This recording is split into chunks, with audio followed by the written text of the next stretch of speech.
Kom saam met my in bicycle gou om brandstof in te gooi in Nieu-Seeland. Veral by selfdiensplek soos White Thermo. Dis 'n bietjie anders in Suid-Afrika.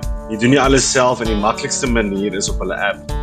Die app tel outomaties op wat 'n fulstasie is. Al wat jy dan doen is sweep totdat jy by jou pompnommer kom. Ons is pompnommer 8. Jy kies jou brandstofgraad 91 of 95 en jy kies vul.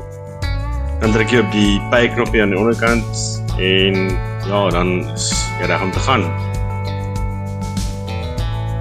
Sit dan na jou foon neer en dan gaan maak jy die petrolklep oop. Kies die regte handvatsel. Rooi is vir 95 oktaan. Druk hom in en hy begin outomaties. Dit sluit en stop van self wanneer die tank vol is.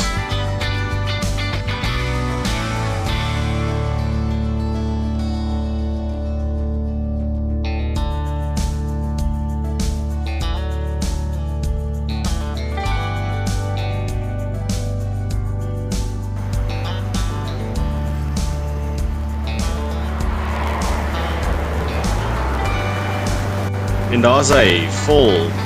Al die handvatsel uit, sit hom weer terug en maak jou klep toe. So maklik is dit. Geen kassier, geen drama. Jy kan net inklim en ry. Die kwitansie word na jou e-posadres toe gestuur. Dis vinnig en effektief, maar ek moet sê, dit is nie heeltemal dieselfde gees as 'n petrolstasie in Suid-Afrika nie.